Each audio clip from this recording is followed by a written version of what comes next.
Welcome to the Talking Footy Podcast. This is Brad Sewell, and we caught up with Rodney Eade, 15 years, of course, a player at Hawthorn, 259 games, 4 premierships, notwithstanding his 377-game coaching career with Sydney, Western Bulldogs and the Gold Coast. He's a Tasmanian Team of the Century member and, as we found out today, a world champion sledger. We're talking footy. Rocket, thank you for joining us. Actually, am I sitting on the right side of you here before we start? I've always thought of that already, mate. Yeah, good, smart. Yeah. How did you lose it? What happened? Were you born deaf in one ear? No, I don't know. I was playing senior footy in Hobart when I was 17, and I got knocked out. I got hit, and then about 3 or 4 weeks later, I was at a function at the local club, and I thought, I can't hear. So, and then in those days, you had the old phones, and I go home and put the phone in my ear and got tested, and I was 50% deaf all the way down the drum. There was always they said you should have an hearing aid, but the hearing aids in those days were that. I said, no way. So you come to Melbourne and play, and it's always a source of amusement and play. Then when I was coaching Sydney, my wife in the end said, sick of this, let's go and get tested. So I was going to do something about it. I went to St Vincent's, and specialist said, and I explained the story, and the specialist said, well, from a trauma, to be deaf, you'd have to be in a road accident. Car accident. So I don't know whether it was a bit of nerve deafness and the hit accelerated it. Yeah. I don't know, but I'm 100% deaf now, all the way down. Notwithstanding your assistant coaching positions, your involvement in the game, media, etc., it's been 31 years. 14 as a player, 17 as a coach, and you've got the reunion this year. 1978 Premiership team. Yeah, 78 Premiership. Yeah, they had a reunion a couple of years ago with a 76 and 86 were there, so it's 78. Yeah, so that'll be interesting. I think 08 you were there as well, isn't it? So it'll be a good night. Yeah, it will be. Change of generations. Some of the old boys mentioned that your nickname for a period of time was a world champ. That'll be Dunstall. Swab would be saying that. So, why was that? John Kennedy was another one. Yeah. Well, like all footy clubs, you always take the P1SS out of each other. Yeah. And it's always happening. And I grew up, and my early days at Hawthorn, they were very much like that. And it continued on, and there was quite a few very good sledges within the team. So I think we had a sort of a sledge off night one night and see how we went. And you got them? And I got the chocolates, so I got stuck with that after that night. So then does that, the name Rocket, for giving bakes, I'm assuming, is that sort of an inherent skill in being able to blast a player, being able to sledge? That's your sort of training for it? I don't know. I think giving the spray to players have been a bit overplayed a bit, but that Rob Murphy said, I think you're a bit hard done by. He said, we didn't see that as much as people think. And I said, no, I don't think so. But anyway, yeah, you're stuck with that. No, I was called Rocket just initially when I first went to Hawthorn. I think all Rodneys were called Rocket. Rod Laver. Okay. Rod Laver and Rod Carter was playing at football, so, and there was a cartoon character called Rocket Rod as well, so I just stuck with that. But no, it was very much an internal club where there was a lot of sledging. Dermot was very good at it. John Kennedy Jr. was very good at it. Dunstall was very good at it, and still is. So yeah, it was an interesting time. You had to sink or swim. I bet it was. Grew up in Tasmania. Yep. Glenorchy. Yep. Give us a sense of your youth. Yeah, enjoyable youth. I think just transferring to Hawthorn, one of the presidents said, Doc Ferguson said, embrace Hawthorn, they embrace you. But he said, you got to know where you're going, got to know where you come from. And I was a working class suburb, the black and whites, which every black and white team in Australia are always working class suburbs. So I don't know what that comes from, where the consistency of that is. So just playing school footy, local team, Glenorchy, played underage there. My father was coach of an amateur team, so that was my early days following them around university, which was an interesting time, supporting university students in the late 60s with long hair and smoking dope and wearing thongs. Martin Flanagan played there, who wrote for The Age, who played at university, so knew Martin from a young age. And so that was my youth there, but just enjoyed footy and cricket like there wasn't many other options in those days. Yeah. And and then played under the thirds at Glenorchy underage and had a very good side, enjoyed that, and then played senior footy when I was 17. Peter Hudson was coach. So I played under Peter, and then he played the second half of that year, got a clearance back. Darryl Sutton, who played premierships at North Melbourne, he was playing as well, so we had quite a good side. And we, what was then the state premiership, won our own league, and then the North and Northwest played off in them. Then we played in the Australian Championships, all the premiers teams at 75, so North Melbourne, West Perth and Nord, I think, were the team. So that then, Peter recommended me to Hawthorn to have a look at me, and Darryl Sutton spoke to North Melbourne and a couple of others, and I must have played poorly when they watched me, so they never spoke to me, so Hawthorn was it. Yeah. And I was very fortunate, very lucky to obviously go to a very good footy club, so sliding doors moment, and so it was positive. And watching you now, very nostalgic about growing up in Tassie and the football down there. Yeah. What's happened? Oh, they've certainly... I think they've got a bit to probably take some blame as well, but it's a lot of resources and money to keep it going. I don't think we can assume of any footy heartland, whether it's country Victoria, whether it's Ballarat, or whether it's suburban footy here or Tassie footy, that's just going to roll on because society's changing that quickly.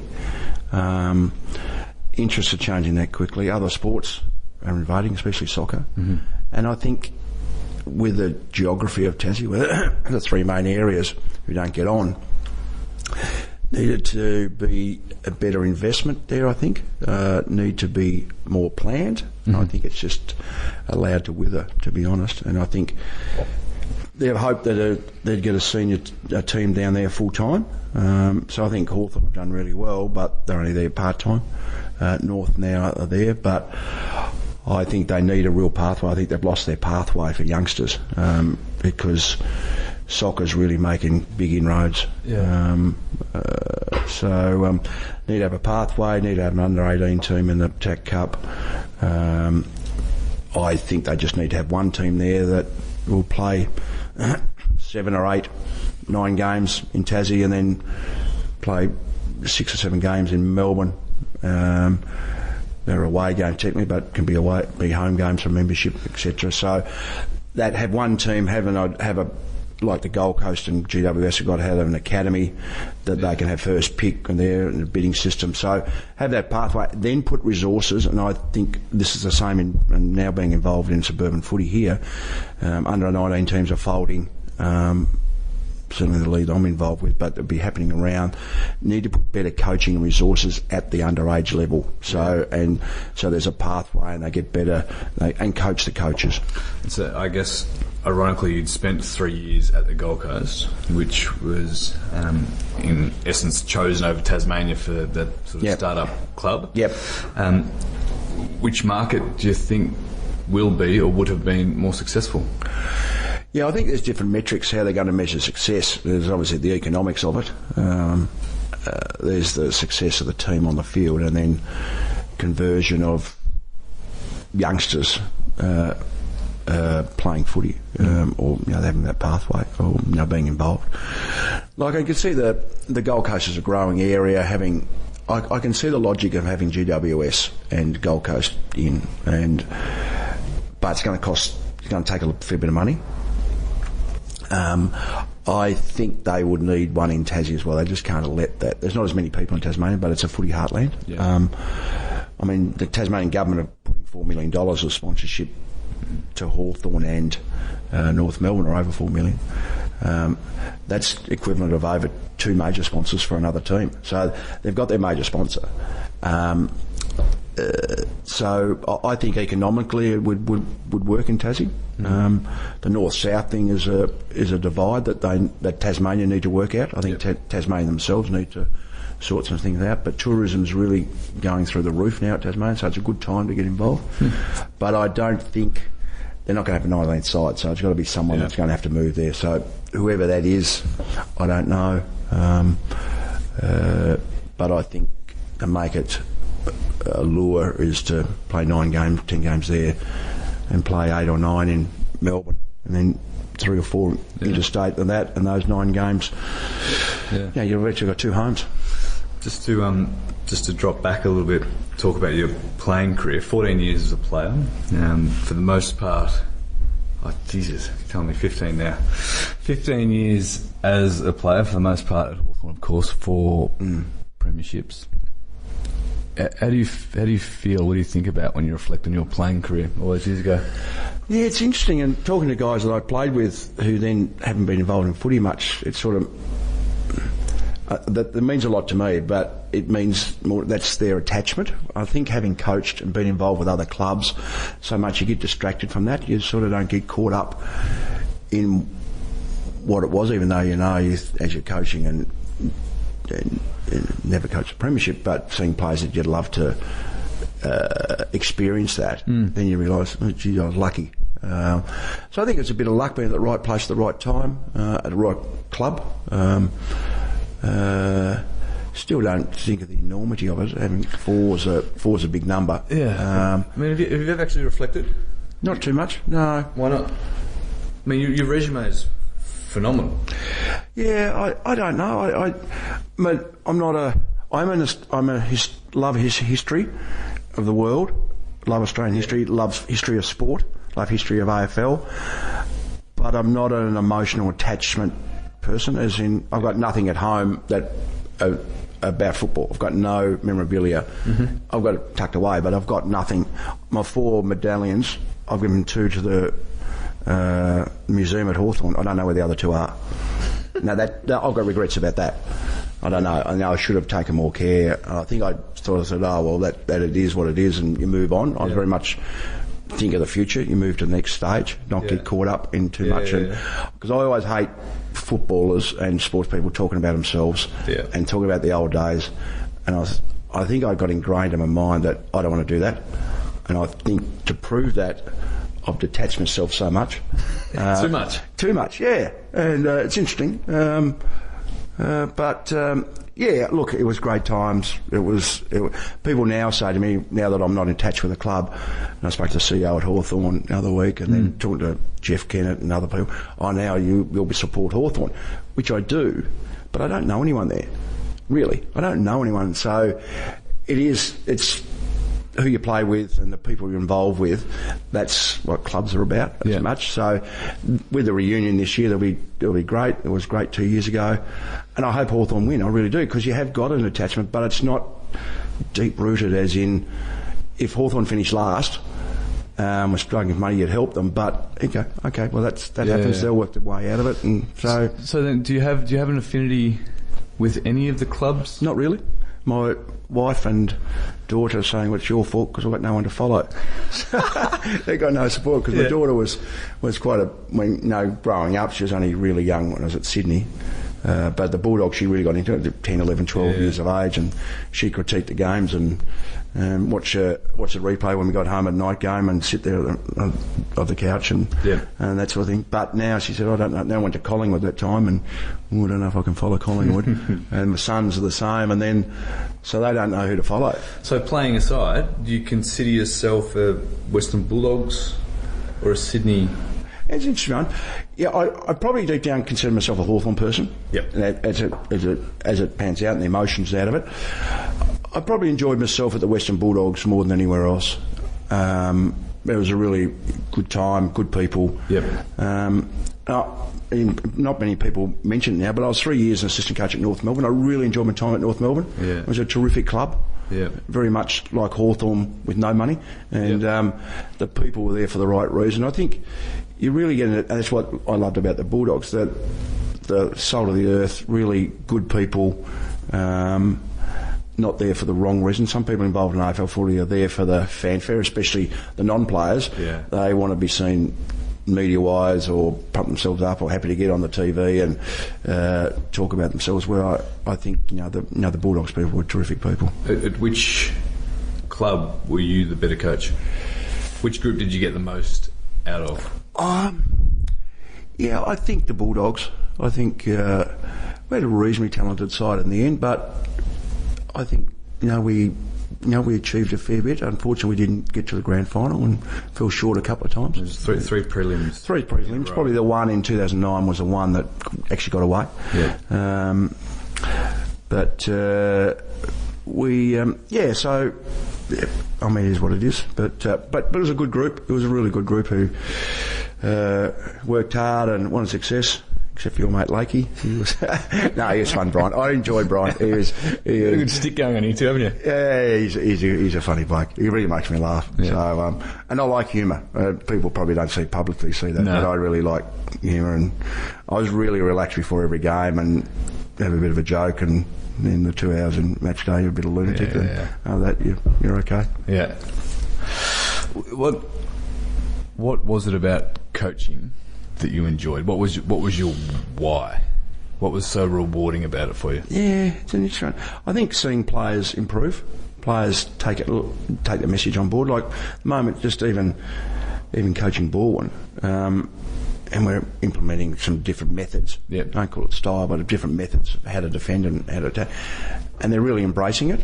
So the education part where people learn, and then what you're putting across, they'll come up and say, "Oh, I can see how that works," and then getting some enthusiasm out of that. So that was seeing individuals improve, and then seeing a group actually buy into what you're trying to talk about. So, because younger days, I didn't want to be coach. I never wanted to be coach. David Parkin was the first one to introduce in retrospects and reviews, and so it's his fault. Spelled out. No, not at all. No, not at, players would say to me, different other areas, and they'd say, "Oh, you know, your coach," because it was quite an analytical person and think about why we do things, why can't we do this, and talk to Jeansy about times. No, I think why don't we do A and B, and then I thought, no, I don't want to coach. So I'd throw all his notes out. That did, to me, to convince the world that I didn't want to coach. So, and then no inclination. And it's a bit of the sliding doors, really. I think if I'd stayed at Hawthorn my whole career, I might have played another premiership, might not have, but they did. Whether you're good enough or whatever, but you never know, might have made an opportunity. So it was a worse decision to go to the Brisbane Bears, football-wise, but it was a career changing. So a sliding door moment, then I was offered the second job. Norm Dare virtually forced me to take it, and then I enjoyed it, and it sort of took off from there. Were there aspects you didn't enjoy? What made you feel most uncomfortable? What did you dislike most about being a coach? I cope with the media. Okay, that wears you down. You can see coaches grey overnight. It is, and you see them change and lined, and the pressure that it comes, and it's more self-pressure as much as anything. But you do get supporters and media and criticism boards and all that sort of stuff. So that was part of the job that you didn't really enjoy, but that was okay. I think it was more the grind of dealing with the politics and then the lies that you get told and the bullshit that goes on behind. And people can't be up front, and that wears you down in the end. Like I don't know how long, what did I coach, 17 years or something. So at each place it probably wore you down a little bit, but in the end it was like, I don't think I need this. You just don't want it. It's just so that's something that it's Marvel Kevin Sheedy to be able to, as long as he did, and you work out. I think you've got to be up for that fight, and I think Malthouse was up for it. In the end, I probably was okay with it, but if not with knowing what you know now, would you have taken on the Gold Coast role? No, I've said that before, and I got criticised by Robert Walls and a couple of others for saying that, and perhaps I shouldn't have said that publicly. Perhaps this is and this is not being nasty and dirty about it. I got approached to do it, and then I probably had a niche, and I had a gut feel, do I really want to go and do it? But I like coaching, and my wife said no. The rest of the family said yes. So it was a family discussion. That was a big decision because my daughter was going into year 12. She wasn't going to come to the Gold Coast. So there's a whole range of different variables. But if I knew what I knew after 12 months even, no, because the second year the injuries were diabolical. So you end up with your whole midfield not playing, your best five not playing. And I think Sydney proved that a bit last year. They had their midfield out and they struggled to win. So, and they were a really good side. So, yeah, that first year was a bit eye-opening, and you go, I thought they're at a stage where they're ready for more education and ready to go and learn about footy as such and take the next. But it was really back to basics and really put some foundations in. Yeah. Do you feel a sense of pride or any attachment when you watch them now? I haven't seen many of their games because they're mainly on a Saturday, so it's more individuals again. I had a pretty good relationship with the players, actually, most of them. So you sort of get an attachment to those guys, and you like them doing well.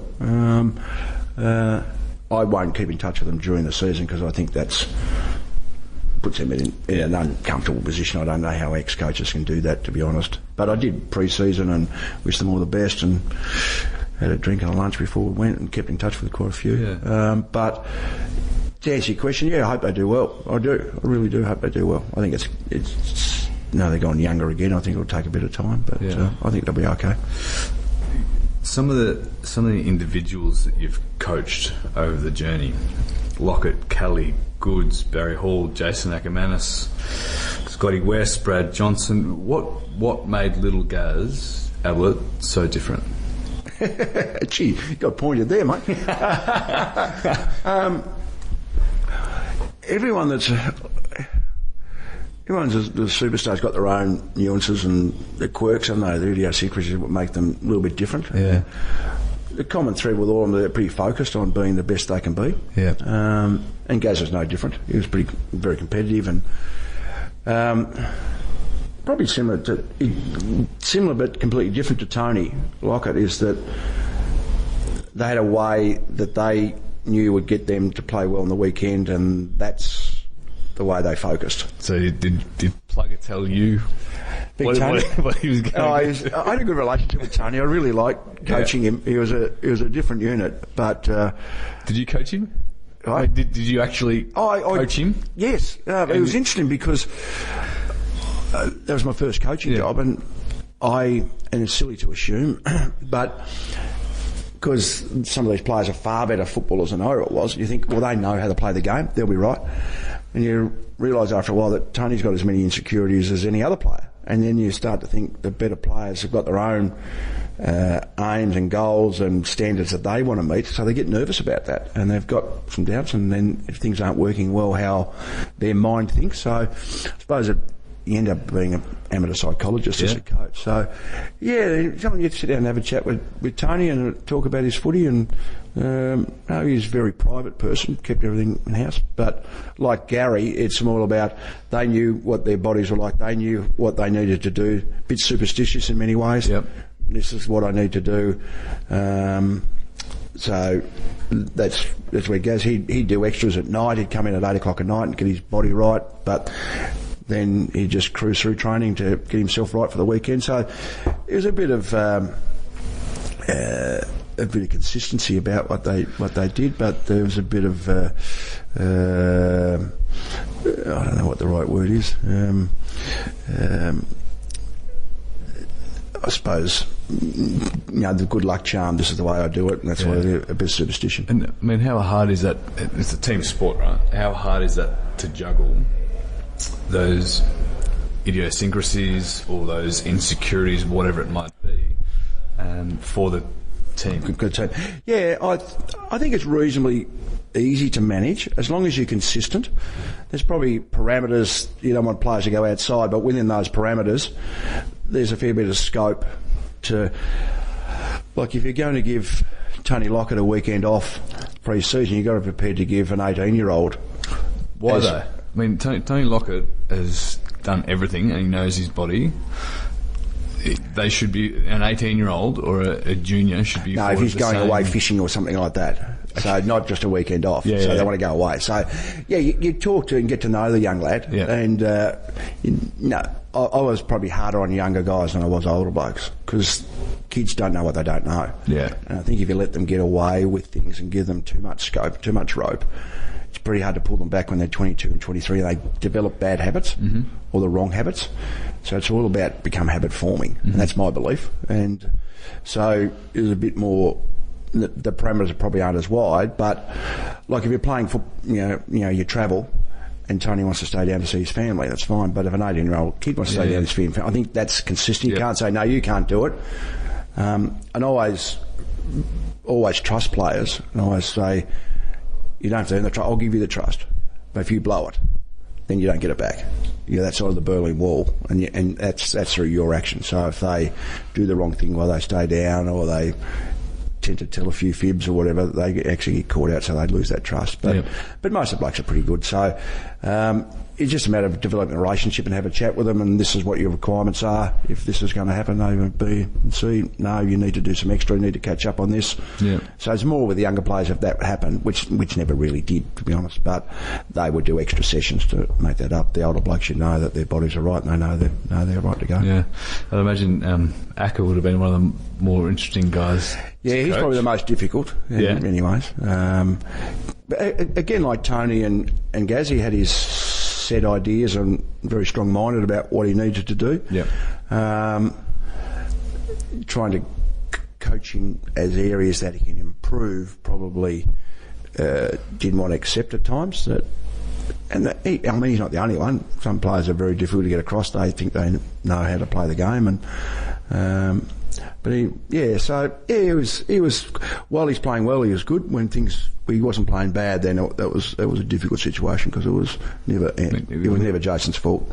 No, it was very disruptive there for a period. Yeah. I think the Bulldogs players handled him really well. I mean, he didn't see it that way, but I think the Brisbane group was a bit more blunt and stronger with him. We probably, playing group, tried to mould him and guide him into certain areas, but got to the stage in the end that it wasn't working. So just have to move on. Who was one of the most rewarding players that you coached? I think as a coach, you always love players or respect players who have had to fight against the odds. Yep. And Matthew Boyd, Daniel Cross. Matthew Boyd was playing for Frankston Seconds, and then All-Australian captain of the club, and just through work rate. Had some talent, but Daniel Cross, they used to laugh and joke about him. He'd put that alarm clock on for 3 o'clock so he can go and do 50 push-ups, 50 sit-ups, and do 100 ground balls. That's a sort of lunacy that he was just so focused, and you get those guys who, I suppose, maximise their talent, or even get more out of themselves than you think you respect them. Paul Kelly was like that. Just respected him so much. He's probably the toughest player I've coached, and just his ability to play with pain and never complain and just get on with it. But it's those sort of players who, and even the talented ones who maximise their talent by working hard. There's not many in my time who didn't have a great work rate. I was really thrilled but surprised to a degree, and I shouldn't have been, but when I got to the Bulldogs, I didn't know a lot. They were quite a young squad at that stage, but Chris Grant, and I wish I'd coached Chris for longer. He was a star. Westy, Jono, Luke Darcy, Rowan Smith, were just unbelievable role models, and their work rate and their willingness to get the best out of themselves, and that was a real eye opener, and it was fantastic for those guys. Why did you fall short at the Doggies? Because the teams and the names of the guys that you've coached there, they're as good as any. Grant Smith were gone then, so there was, and Darce didn't play because of his knees. So out of those 5, it was Jono, and Westy had finished too with his knees. So it was really only Jono of those 5. It was a reasonably younger team to a degree, and they came through together. So there wasn't any real superstars. Jono was the superstar. Murph was just starting to develop. Cooney was just younger. Lakey had played pretty well. But the rest were just really good players who maximised their ability. Gia and Lindsay Gilby and Mitch Hahn and Ryan Hargraves, these type of guys. So I think we just didn't execute when we just needed to. We had the opportunities in 2009 to win it. Lost by 6 or 7 points, I think. The players was quite interesting. It mightn't have turned out that way, but Ross Lyne said after they lost to Geelong the next week in the grand final, he said, I know how the Bulldogs feel, meaning we probably deserved to win the preliminary final. We were quite confident against Geelong. The record was probably 4-2 their way, but we were quite confident. We lost the first final in 09 against them by a couple of goals. We gave them a start.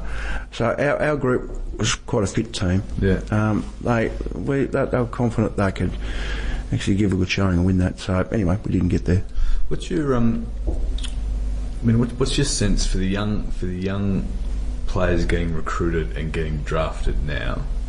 How different or how difficult is it, or would it be to coach those guys as opposed to the eras previous?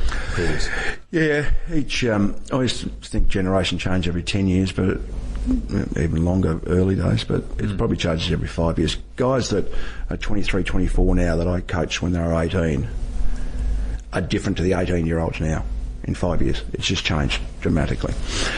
So I suppose having coached for so long and coached through those eras, and even coached 18-year-olds, you just got to adapt, and you really got to work out what's the outcome you want. It's not about yourself. You got to park your ego. It's not about you getting your views across and this is the way the world is according to whoever. It's about, well, I'm coaching Brad Sewell. He's an 18-year-old lad. I've got to get to know him, and what do I want to get out of him? I want to get him to be the best player he can be, and how we get those protocols in place to do that and then fit into a team. So you coach them differently because they are different, they're wired differently, society's different. And that was always my coaching reference point. What's my role as a coach?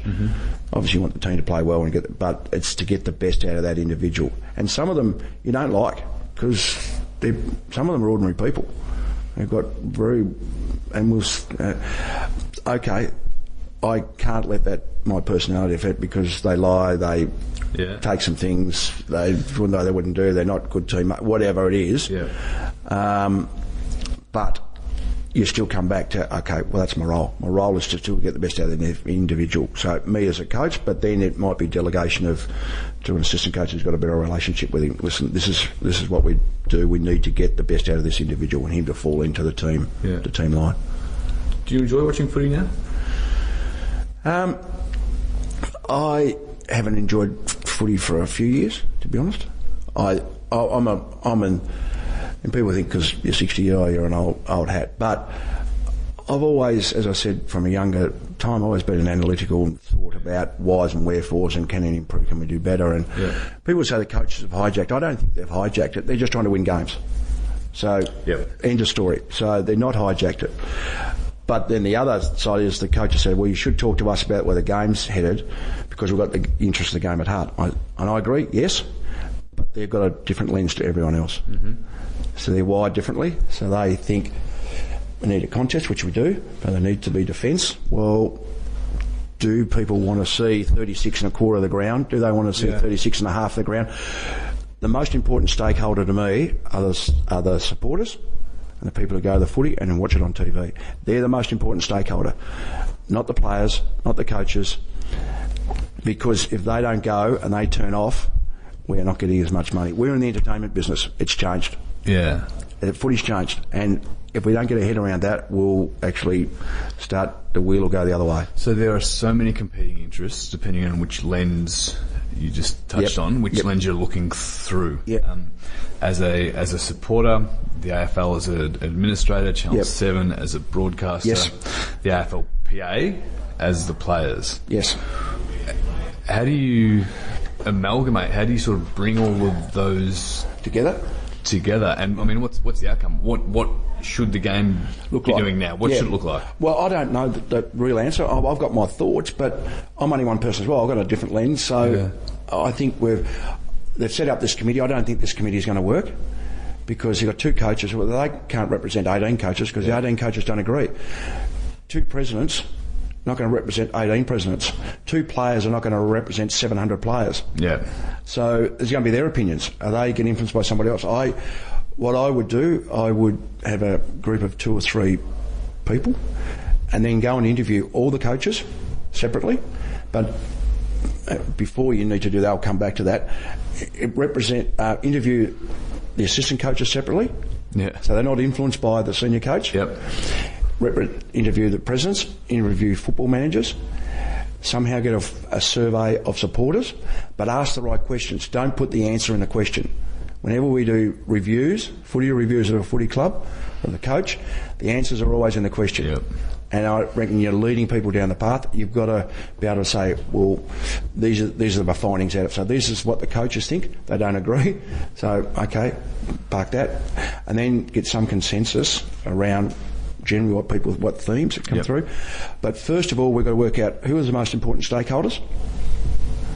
No, probably before that. Who's the most important stakeholders?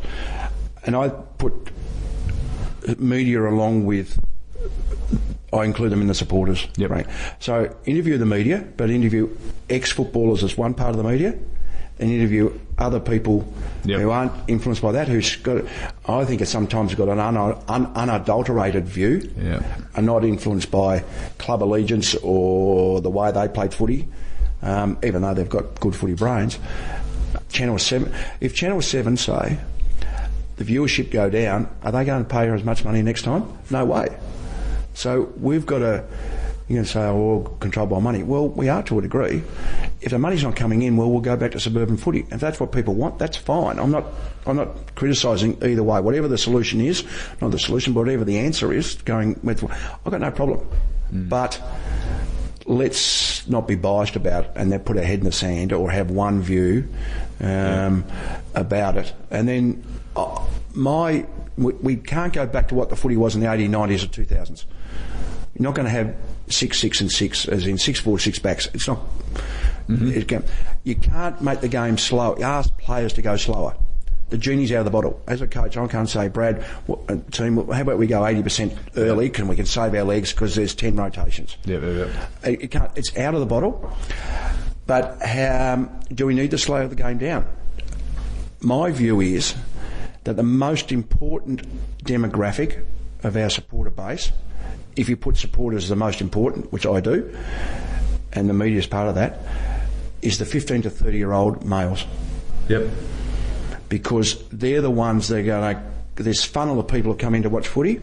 The old people, let's call them 40 plus, will criticise, bag the game, they need to do this, MRP, whatever, that's fine, but they'll still be passionate about footy. The younger, the 12-year-old less, will go with their parents to the footy, love it. But it's the 14 to 15-year-olds when they start to realise they've got their phones, they can get out and about, they're mobile, they've got money. Do I want to watch boring games? No, I'll go into something else. Well, I won't watch it. I won't watch live telly. I've got my phone and I watch it. Don't want to watch ads. I'll do this. There'll be a churn rate, and they're the ones that turn off. So if we make the game too slow and too boring, they won't watch it.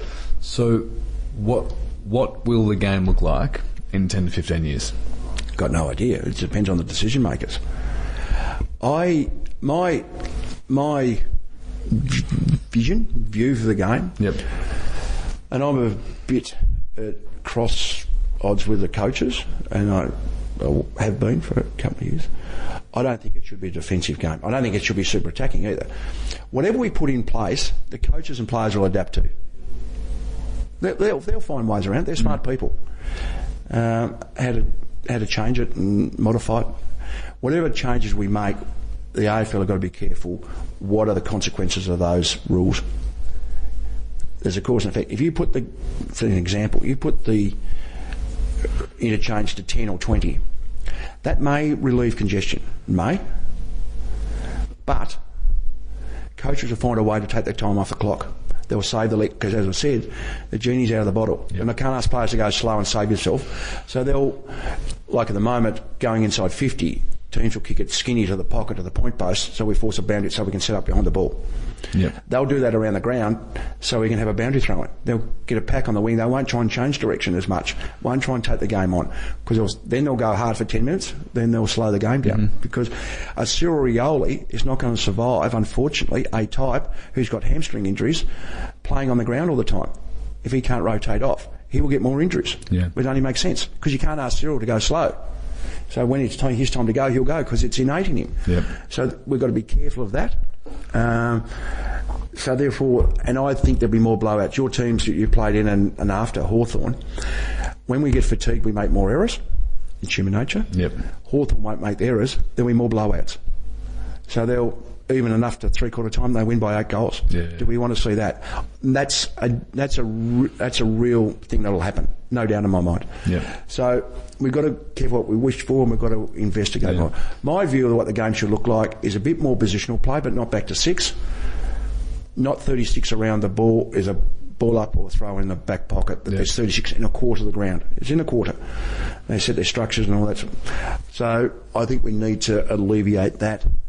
And the interesting thing was the Brisbane Collingwood game. Yeah. Nathan said he didn't like to defend, so we didn't defend well. We didn't, but geez, it was a good game of footy to watch.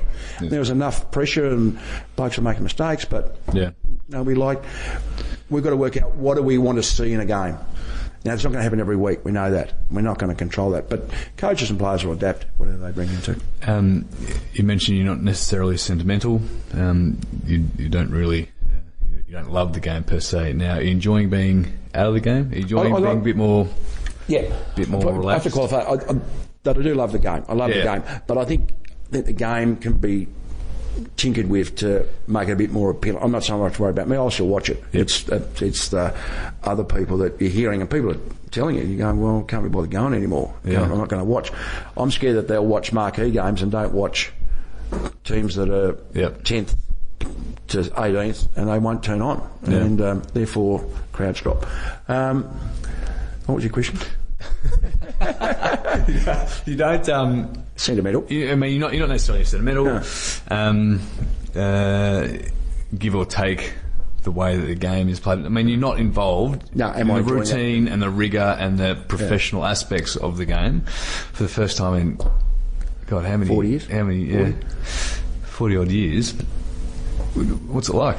Are you enjoying it? I am enjoying it. I was walking here today from my office in the city, and I said, I'm enjoying not thinking about, gee, we've got to win this week, or what can happen? We've got injuries, and we've got etc. or what are the media? Wake up on a Monday morning, you're going to get heavily criticised and bagged, and or a player is, and you have to then work on that issue with a player. It's pretty high octane.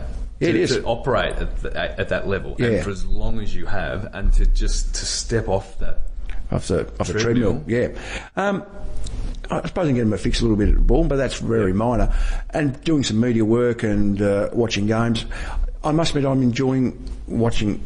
Actually, just sitting down and relaxing and not being emotional attachment. You still got the coach's lens about what I always, even when I go to a local game, what are the team trying to do? Yep. What are they trying to achieve now?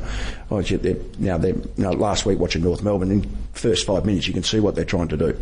You pick that pattern pretty well straight away. Yeah. And but I'm enjoying not having to watch it, or watch a half and go in and out of the room, or have to go somewhere, or at the win-loss taken out of the emotion taken out. I'm enjoying that part.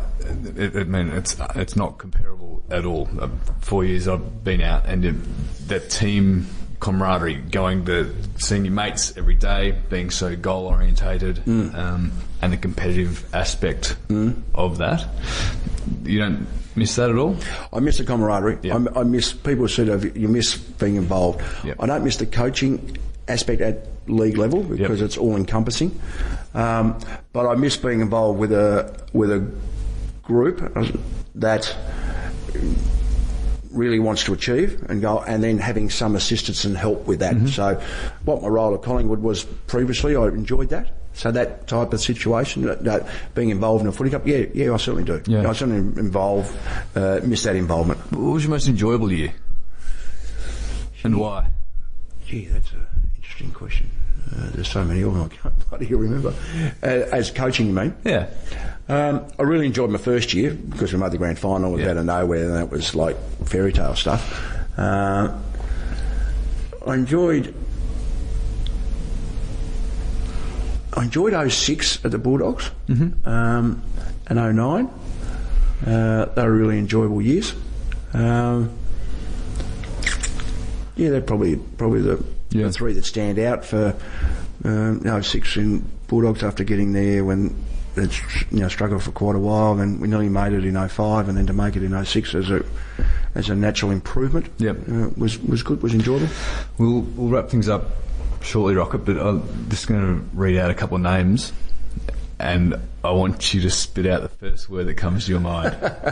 All right? Yep. We'll start with Tony Lockett. You're thinking... I am thinking. No, the idea is not to think. Okay. Grumpy. Paul Kelly. Star. Adam Goods. Thinking man. Michael O'Loughlin. Star. Dermot. Kid. Dunstall. Pig. Dermot or Dunstall. Dermot. Barry Hall. Kind-hearted. Luke Darcy. Strong-minded.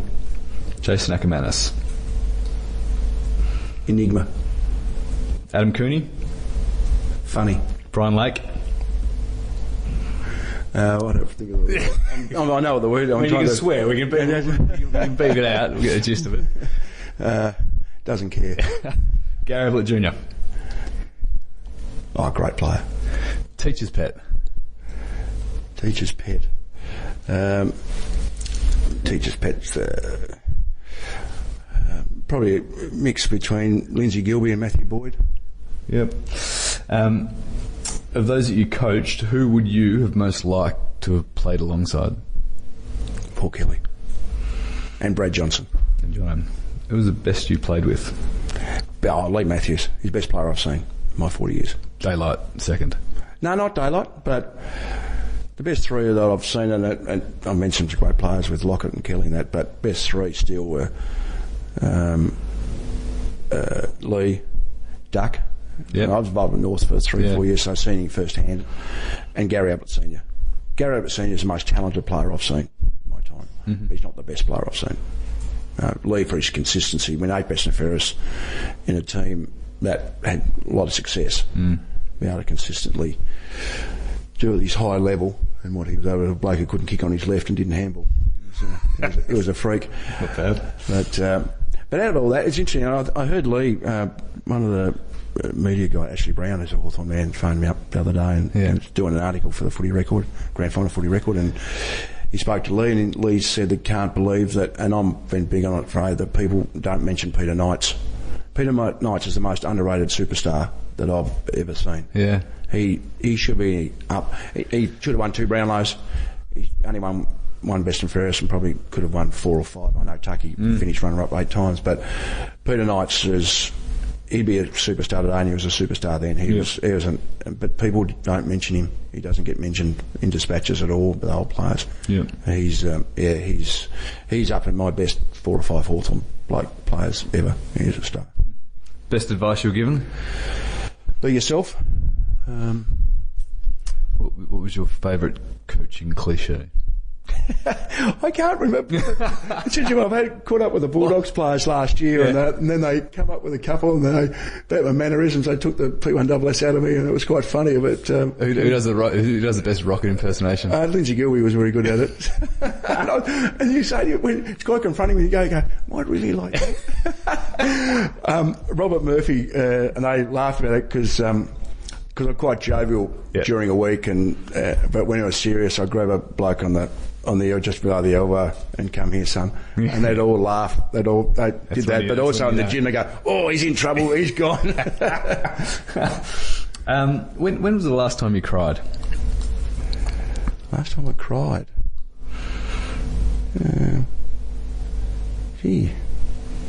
Because I'm quite an emotional person underneath it. Yeah. And I'll have tears at a sad movie or something like that.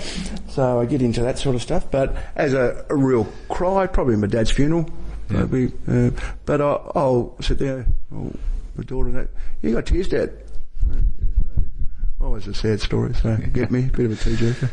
And of course, now that you're out of football, you've got your own podcast, The Rocket Files. Yes, mate. Yeah, doing that with Mark Stevens, so that's going well. Yep. Starting getting some hits and that, get some good feedback on that. So it's more on the trying to do it differently to other media, so more of a coaching slant and what teams are doing and why they're doing it. Yep. Not trying to be controversial or critical as such. And and doing some other media, got radio Mondays and doing some things for Fox and different stuff. And of course, you're managing director at Facing Change as well. So I started a company with a guy called Jeff Slade, who's been in business in Melbourne for 50 years, just on corporate speaking, learning and development and training for corporations and businesses and the leadership culture, but themed it around change, because the world's changing that quickly, and how to embrace change, and I suppose change management and challenge the status quo, even though doing well. And I think, just back to football analogy, I think Clarko does that better than anyone else, winning premierships, but then still prepared to change the game plan to head of the pack. So so along those themes. No doubt about that, Rocket. Really enjoyed the chat. Thanks, Bradley. Thanks for the time. No worries. To talk to a good Ballarat boy. There are not many around. We're talking footy.